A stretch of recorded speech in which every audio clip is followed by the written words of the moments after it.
Attorney, ang sabi nyo, kung hindi magagawa ito, magkakaroon ng constitutional crisis. Yun yung exact words nyo. Anong ibig sabihin nun?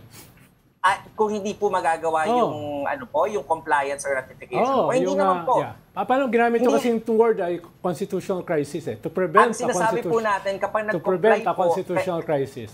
Kaya po natin pinapa-comply yung House po para po sila na yung mag-decide by themselves na tuloy-tuloy na wala ng legal impediment na ituloy ito. Kasi ito kaming 20th Congress, sinasabi namin na ito pa rin yung articles of impeachment na niraratify namin, it's buong-buo in toto, at ito rin po yung ipoprosecute namin. May interest pa rin kaming iprosecute.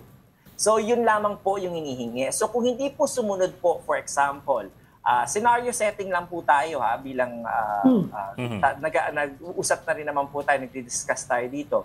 Kung hindi po mag-comply, for example, yung House of Representatives or House Prosecutors, pag nag-convene po ulit ang ating impeachment court, meron na naman pong either the defense will raise it as an issue na kung pwede bang mag-crossover o hindi, or meron na naman pong isang senator judge na maaaring sabihin nila, hindi nila kinomply ito, so dapat hindi ito magpatuloy. So ang mangyayari po ay madedelay na naman po ang proceedings at ang presentation ng evidence po. So yun po ba yung gusto ng House of Representatives na mangyari? Akala po ba natin gusto nating mapabilis ang proseso?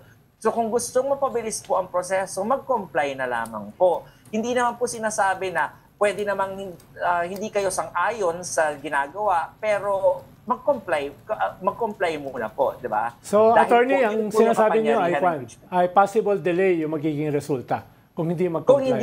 Kung hindi po mag-comply, because it will again be raised as an issue. Not a constitutional crisis. Dahil pregnant with meaning. And of course, because wala pong compliance, dahil wala pong compliance mula sa House po noon, walang sagot yung House regarding the ratification or kung magka-crossover po ba, na nakapending pa rin po yung question na yun before the Supreme Court.